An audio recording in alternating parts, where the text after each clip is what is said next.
السلام علیکم میرے ہر دل عزیز اسٹوڈنٹس، ایک دفعہ پھر آپ کی خدمت میں حاضر۔ آج بات کریں گے کہ جب بے نظیر واپس آ گئیں 1992 کے اندر، تو اب کیا معاملہ تھا کہ بے نظیر اپوزیشن لیڈر تھیں اور بہت سے معاملات جو تھے نواز شریف کی حکومت میں ہو رہے تھے۔ نواز شریف کی حکومت کافی حد تک کمزور بھی ہو رہی تھی۔ نواز شریف کی حکومت میں جو ایک بڑا اسکینڈل کھل کے سامنے آیا وہ یہ تھا کہ وہ کوپریٹیو جو سوسائٹیز تھیں، وہ ایک حکومتی پروجیکٹ تھا، اور اس میں جو ہے وہ بہت زیادہ جو ہے پیسہ جو ہے وہ مڈل کلاس طبقے نے لگایا، سفید پوش طبقے نے لگایا، اور ان کا یہ خیال تھا کیونکہ یہ حکومت کا ایک منصوبہ ہے تو حکومت کا منصوبہ جو ہے اس میں کوئی خطرہ نہیں ہے۔ پہلے تو شروع میں ان کو کافی زیادہ منافع ملا، مگر بعد میں کوپریٹیو جو سوسائٹیز تھیں یہ بند ہونا شروع ہوئیں، اور آہستہ آہستہ کر کے ان کو نقصان ہونا شروع ہو گیا۔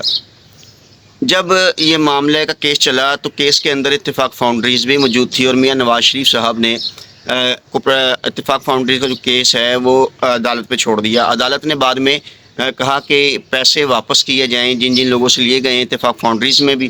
تو جب وہ پیسے واپس کرنے پڑے اور یہ سارا معاملہ بنا، تو اس کے بعد کیا ہوا کہ کافی حد تک جو ہے وہ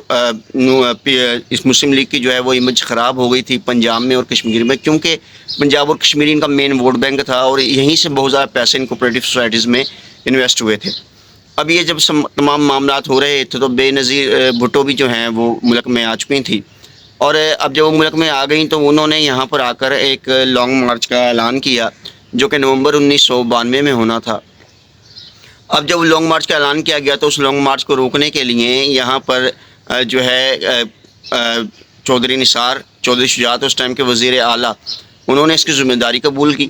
کیونکہ آپ جانتے ہیں لانگ مارچ کسی بھی حکومت کے لیے خطرہ ہوتا ہے، اور اگر 10-12 ہزار بندہ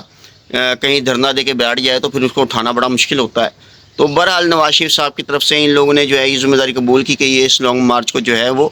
روکیں گے۔ اب اس لانگ مارچ کو روکنے کے لیے کیا کیا گیا کہ پہلے جو وزیر اعلیٰ پنجاب تھے انہوں نے جو ہے باقاعدہ طور پہ کہا گیا کہ کوئی لانگ مارچ کر کے اسلام آباد کی طرف گیا تو اس کی لاتیں توڑ دی جائیں گی۔ اب بے نظیر بھٹو ایسی باتوں کو ماننے والی نہیں تھیں، تو جہانگیر، بدر، اعتزاز احسن، یہ جو قیادت تھی بڑی بڑی پیپلز پارٹی کی، یہ روپوش ہو گئی، اور انہوں نے لیاقت باغ کی طرف نکلنے کی کوشش کی، کیونکہ لیاقتی باغ وہ مقام تھا جہاں پر دھرنا دیا جانا تھا۔ بہرحال لیکن وہاں پر پیپلز پارٹی کو اجازت نہیں ملی تھی، اور یہ ذہن میں رکھیے گا اس دنوں میں پیپلز پارٹی بھی پنجاب کی ایک بہت بڑی جماعت تھی۔ اب ہوا یہ کہ جب یہ سارے معاملات ہو رہے تھے تو بے نظیر بھٹو بھی جو ہے کسی نہ کسی طریقے سے لیاقت باغ کے سامنے پہنچ گئیں، مگر وہاں پر بعد میں لاٹھی چارج ہوا، اور لاٹھی چارج ہونے کے بعد کیا ہوا کہ بے نظیر بھٹو کی جو ہے وہ اینک ٹوٹ گئی، اور بے نظیر بھٹو جو ہیں ان کو وہاں پر اریسٹ کر لیا گیا۔ اب جب ان کو اریسٹ کر لیا گیا تو نصرت بھٹو، جہانگیر، بدر اور اعتزاز احسن بھی اریسٹ ہو چکے تھے۔ اب ان کے اریسٹ ہونے کے بعد کیا ہوا کہ بے نظیر بھٹو کو جہاز کے اندر بٹھا کے جو ہے کراچی کی طرف موو کرنے کی کوشش کی گئی، جس پہ بے نظیر بھٹو نے جو ہے وہ پولیس والا جو انسپکٹر تھا اس کو تھپڑ مار دیا۔ بہرحال اس کے بعد کیا ہوا کہ بے نظیر بھٹو کے ارادے پھر بھی پست نہ ہوئے، اور انہوں نے جو ہے ٹرین مارچ کا اعلان کر دیا۔ اب ٹرین مارچ، اب لانگ مارچ کی ناکامی کے بعد ٹرین مارچ اگلا قدم تھا، اور یہ بھی نومبر میں ہی تھا۔ اب ہوا یہ کہ جب بے نظیر بھٹو نے ٹرین مارچ شروع کیا تو وہ بھی ناکام ہو گیا۔ اب وہ ناکام ہو گیا تو اب معاملات ایسے تھے کہ نواز شریف جو تھے وہ کافی مضبوط نظر آ رہے تھے اپنی حکومت میں، لیکن دوسری طرف معاملات یہ تھے کہ صدر اسحاق خان کے ساتھ ان کے اب تعلقات ویسے نہیں رہے تھے جو پہلے تھے، اور صدر اسحاق خان وہ شخص تھا جنہوں نے بے نظیر بھٹو کی جو ہے حکومت توڑی تھی، لیکن پھر بھی بے نظیر بھٹو جو تھیں ان کی ملاقاتیں صدر اسحاق خان سے ہو رہی تھیں۔ اب یہ جب تمام معاملات چل رہے تھے، صدر اسحاق خان بھی یہ دیکھ رہے تھے کہ اب جو ان کی مدت صدارت ہے وہ ختم ہو رہی ہے، اور نواز شریف ان کو ایکسٹینشن نہیں دیں گے، لہٰذا انہوں نے یہ فیصلہ کیا، بے نظیر بھٹو انہوں نے یہ فیصلہ کیا کہ وہ اسمبلی کو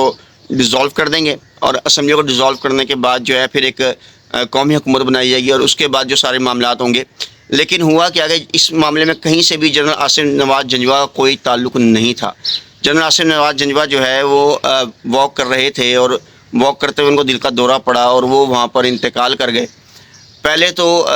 جنرل آصف نواز جنجوعہ کی تنفیر کر دی گئی، لیکن یہ بات بہت زیادہ ہوئی جانے لگی کہ جنرل آصف نواز جنجوعہ کو قتل کرایا گیا ہے، اور یہ تمام معاملات ہوئے ہیں۔ تو اس کے بعد کیا ہوا وہ انشاءاللہ نیکسٹ ویڈیو میں بات کریں گے کہ جنرل آصف نواز جنجوعہ کی قبر کشائی کیوں کی گئی، برطانیہ، فرانس کی ایجنسیوں نے ان کی جو ہے تحقیقات کیوں کی، کیا معاملہ تھا، پھر کس طرح جو ہے بے نظیر حکومت میں آئیں، یا بے نظیر کی حکومت بنی یا نہیں بنی، یا نواز شریف نے کس طریقے سے ٹیکل کیا، پھر نواز شریف صاحب نے کس طریقے سے جو ہے اپنے ہی صدر کے خلاف جو ہے وہ تقریر کی. یہ تمام باتیں کہ صدر اسحاق خان کس طریقے سے اس ٹائم پہ جمہوری حکومت کو نقصان پہنچانے کی کوشش کر رہے تھے، ہم اس بارے میں بات کریں گے انشاءاللہ اگلی ویڈیو میں. آج تک کے لیے بس اتنا ہی. فی امان اللہ. ہو سکے تو چینل کو سبسکرائب کیجیے اور لائک کیجیے. Thank you very much.